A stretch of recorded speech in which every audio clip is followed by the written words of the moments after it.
What up, everybody? This is Chef, New Zealand Murder History Podcast. Welcome to the show.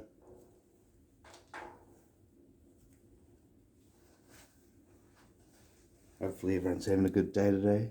It's Halloween.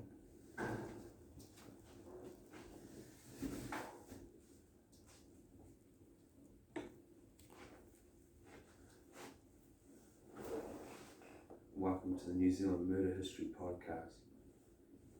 Halloween Hate Crime Special. Coronavirus Pandemic 2021. 31st of October, of course.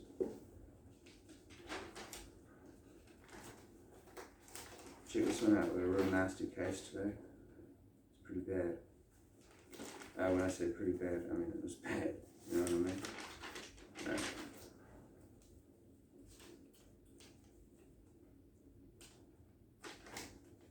Yeah, here it is. Let's hit it. This podcast is not suitable for children. In fact, my entire show is adults only.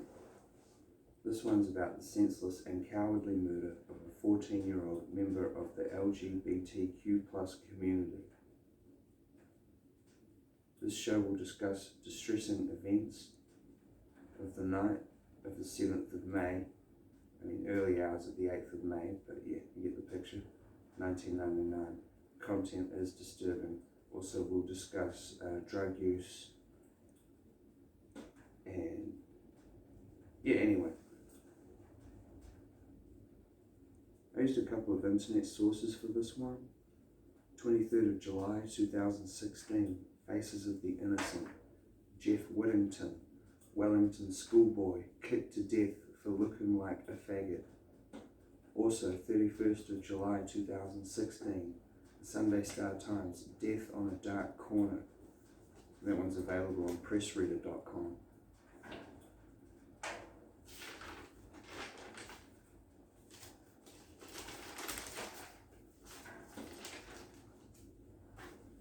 Check this out.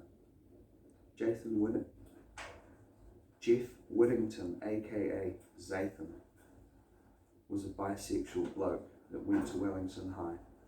He liked sewing class, drinking with his friends, and smoking the occasional skunk joint with good company.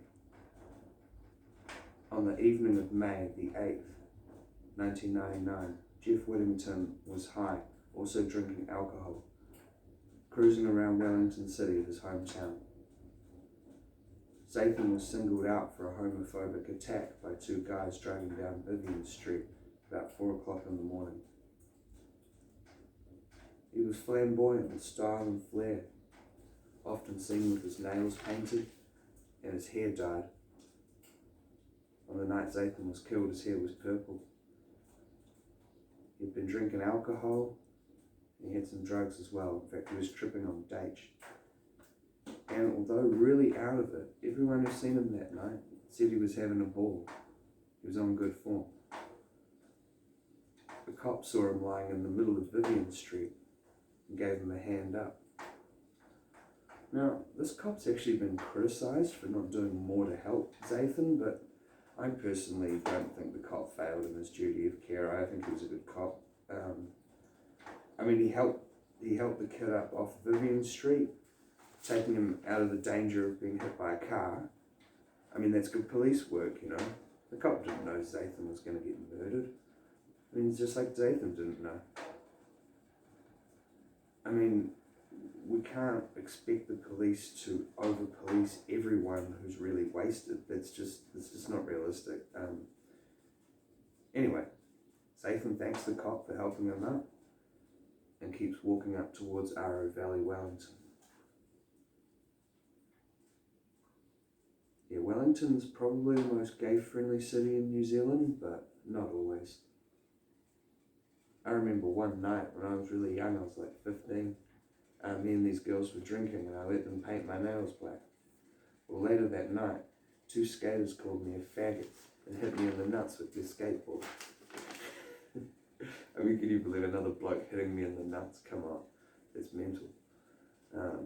It's shocking. Anyway, I got off light compared to what happened to Zathan. Walking up Vivian Street, he wasn't even far from home when a car pulls up with two blokes.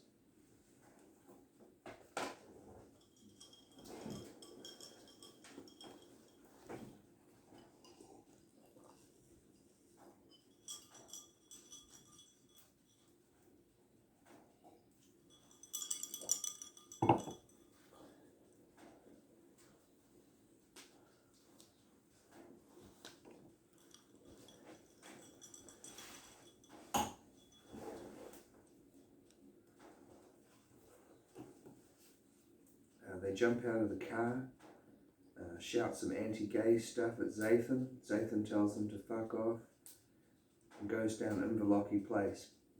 Now, before the Wellington bypass, Vivian Street actually went directly up to Inverlochie Place, if I'm not mistaken.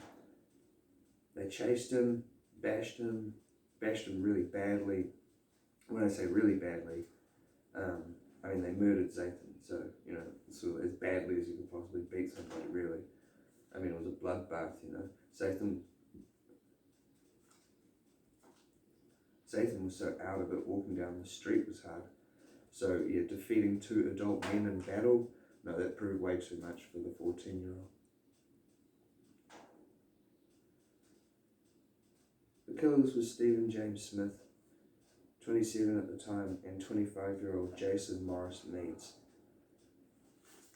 This guy's version of events is so dumb, I don't even really want to put it in my podcast, but, got to be objective and tell both sides of the story. Anyway, here's their absolute codswallop story. They said they saw Zathan sitting on the curb, and they were so worried he might get beaten up that they went to give him a lift home. Wow, what nice fellows. But on the way, they went to Inverlochie Place to smoke a joint, and they beat Zathan badly for spilling his beer in the car, but they denied stomping on his head. Anyway, that was a bunch of rubbish. But after the murder, they picked up two prostitutes, because, the night's still young. Bragged to the girls and also their flatmate they smashed some, anti-gay word because he told them to F off. They even said they left him for dead, also stating he was bleeding from places they never seen someone bleed from. I guess that means his ears from a massive brain injury. I'm not entirely sure. The police put an urgent broadcast on radioactive 89 FM for listeners to identify Zathan from the description. This was quick thinking and resulted in Zathan's family making it to the ICU, intensive care unit, to say goodbye. A small ray of sunshine on a cloudy Wellington morning. When all was said and done, a jury found Stephen James Smith and Jason Morris Meads guilty of murder. I was not able to find online how much time they both served, but they're both out now. Back in the 90s, there was no minimum parole period set by the courts, so a lot of killers got like 10 years jail for murder. These days, the courts sometimes give 19 years no parole. We don't have hate crime laws here in New Zealand. We're not very progressive in that regard, but yeah, anyway. At worst, a hate crime is an aggravating factor. Did these guys learn anything? Are they sad about what they've done? Perhaps so, maybe not. Who knows? Zathan wasn't forgotten though.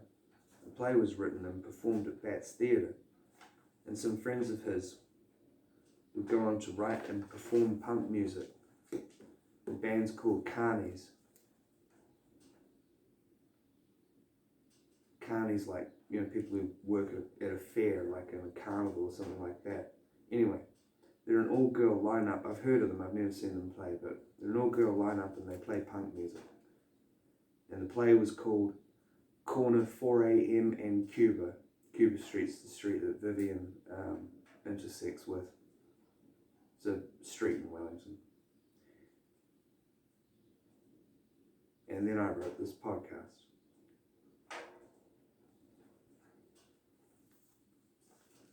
So yeah, sad story.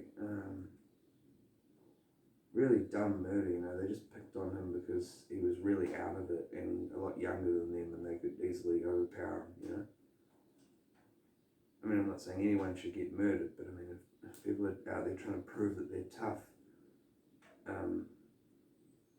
they should at least try to fight someone in a square fight who's straight, not just pick on the super drunk kid that's not good. But you know, I'm not saying violence is good at any time, but yeah, this one was particularly bad. My friend Micah actually knew this kid.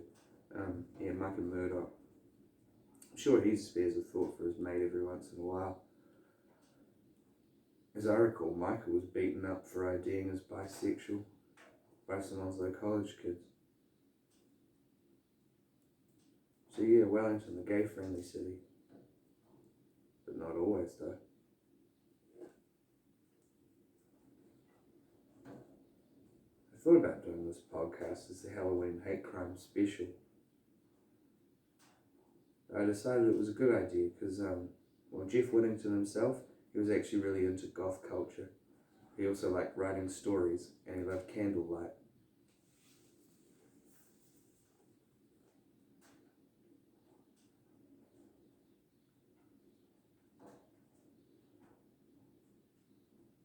Okay, that's the story. That's the story of Zathan's short but colourful life.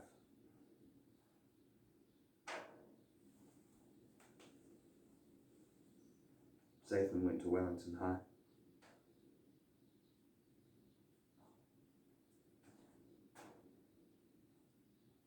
Happy Halloween, everybody. Thanks for watching the show.